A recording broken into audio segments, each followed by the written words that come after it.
There is a massive underlying issue and a huge disagreement between the United States and Israel. What is going to happen when this war is over? And according to Israel, well, when the war is over, we're not leaving. We are going to be in charge of all security Palestine in the Gaza territory. And to the United States, they're saying, hold on, no you're not. So in this video, we're going to talk about what Netanyahu is saying, what is Joe Biden saying, and what the whole world is saying, because I got news for you. The world wants a ceasefire, and Israel has responded. And again, just so we're clear, 1/3 of the entire United Nations voted against Israel and said, you need to have a ceasefire with Hamas, and this is how Israel responded. I honestly don't know how can someone look in the mirror and support a resolution that doesn't condemn Hamas and doesn't even mention Hamas by name.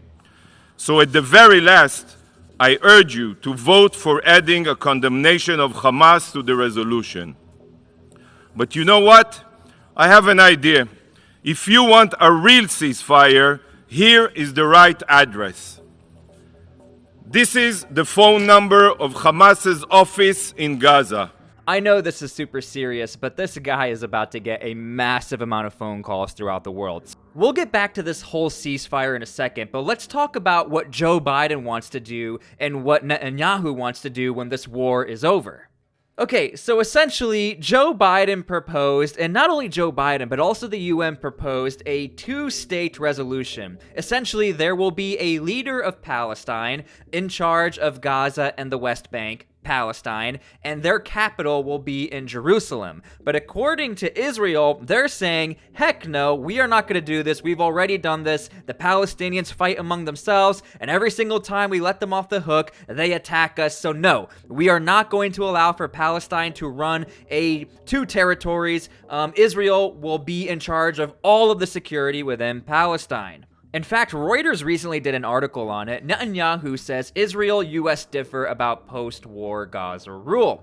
Israel enjoys US support for its goals of destroying Hamas and recovering hostages held by Palestinian militants, but the allies differ what might follow the Gaza war, Israeli Prime Minister Benjamin Netanyahu said on Tuesday.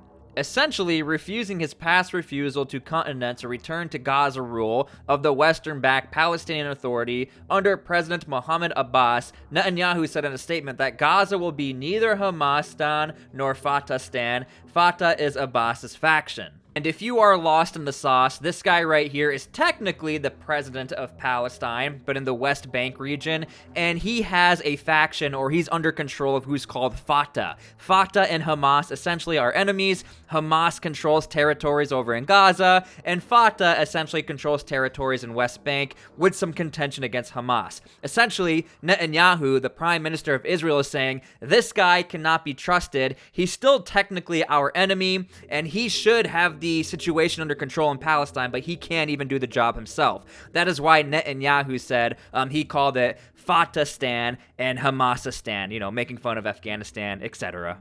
Netanyahu went on to say, I would like to clarify my position. I will not allow Israel to repeat the mistake of Oslo, Netanyahu said without clarifying which mistake he was referring to. The 1993 Oslo Accords established limited Palestinian autonomy in the West Bank and Gaza.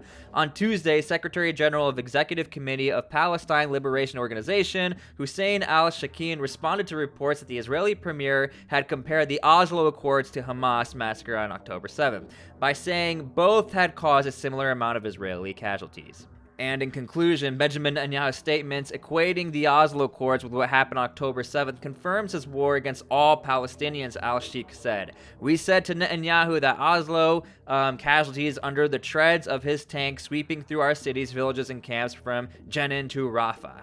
So again, you can see that Netanyahu is determined to not allow for any Palestinian authority to have total control of Gaza and of the West Bank, again known as Palestine. So what is going to happen? Why does the United States have so much say in all of this? Well, you have to understand, since the very beginning of this conflict, the United States has really been, I don't want to say calling the shots, but approving the shots. When Israel went into Gaza, Joe Biden made a flight all the way to Israel to have a 7-hour meeting with the cabinet of Israel, with military leaders, with Netanyahu himself. After this meeting happened, the invasion begun. Then you had other military partners from the United States. They've always been in close contact with Israel. Again, this is also the United States' war because there are American hostages within Palestine, in Gaza, so the United States has a very high stake in this conflict.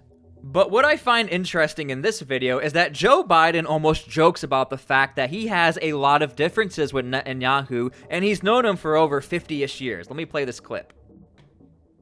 I make no bones about it. I've had my differences with some Israeli leadership.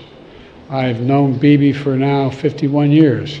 He has a picture on his desk of he and I when he was a young member of the Israeli service here, foreign service. And I was a 32-year-old senator.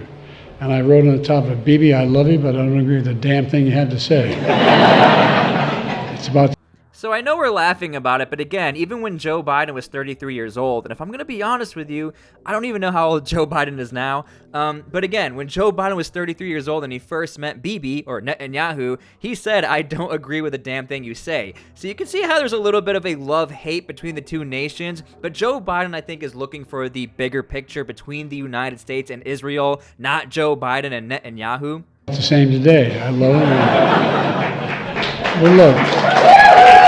And will continue to lead the world in humanitarian assistance to innocent Palestinian civilians who emphasize to our friends, to our Israeli friends, we need to protect civilian life.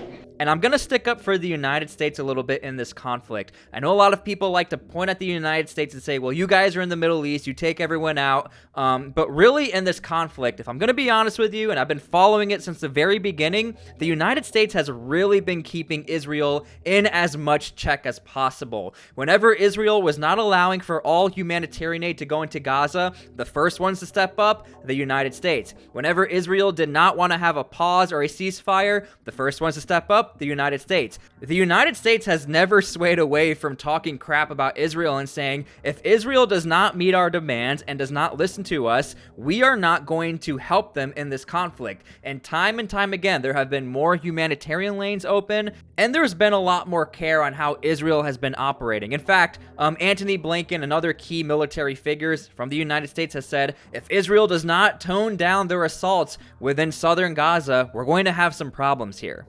And look, the problems have already started. The United Nations demands humanitarian ceasefire in Gaza. The United Nations on Tuesday demanded an immediate humanitarian ceasefire in Israel-Hamas war after more than 3/4 of the 193-member General Assembly backed the move, which had been vetoed by the United States in the Security Council last week. If you are unfamiliar, the United States was able to actually veto a ceasefire within the Security Council. If you are a permanent member on the Security Council in the UN, you have the power to veto. But since the United States did not have the power to veto in a General Assembly, the vote did go through. The United States does not have a veto in the General Assembly. Like I said, it voted against the resolution along with Israel and 8 other countries. The resolution was adopted to a round of applause with 153 votes in favor, while 23 countries abstained from the vote. Now look, the UN does have some power, but ultimately Israel, as long as they have the United States to back them, Israel is probably going to continue with this conflict. This is more just a stand of solidarity to show that a mass majority of the world wants this entire war to end. But Israel is saying, well, in this resolution, you're pointing all of the blame on Israel. Israel is saying, why are you not telling Hamas to ceasefire? Palestinian UN envoy Raed Mansour, citing large pro-Palestinian protests around the world, said the U.S. could not continue to ignore this massive power. He described the General Assembly vote as a accumulation of public sentiment. He goes on to say, it is our collective duty to continue on this path until we see an end to this aggression against our people. To see this war stopping against our people, it is our duty to save lives, he told reporters. So look, I'm not saying this war is coming to an end like super soon, but there are already talks to this war ending. If you have literally the entire world saying we want you to cease fire, the United States is starting to change its tone slowly, telling Israel you need to be a little more careful, you need to be more cognizant how you operate in the south, and you already have the United States saying, look, Israel, you are not staying in Palestine. We want you to try and figure out how you're going to resolve this, but you're not going to stay in Palestine. Palestine. That is not how this works. The other contention from the United States is, look, this might even be against the rules of war to operate within a sovereign nation and say you're not in control of the sovereign nation, but you're just acting as security. You are on a very gray line when you do that, and the United States takes some partial credit for this, and I don't think the United States wants to be on board with how Israel wants to operate after the war. It's already going to make the United States look terrible as they look already in a lot of the voting against ceasefires, sending more arms to Israel, even though the United States says, Israel, you need to tone it down. So we'll see how this all unfolds. Again, I'm not saying the war is going to end tomorrow, but it does look like we are already talking about the end of the war. We don't know how permanent this ceasefire is going to be. We don't know what the ceasefire actually means. We don't have all of the details, but nonetheless, understand this. There is already a massive disagreement between the United States and Israel. This disagreement is significant because this will be the biggest part of this entire war. Israel is saying we're never going to leave Palestine, ever. And that is a massive deal, and I don't think the United States will ever stand for this.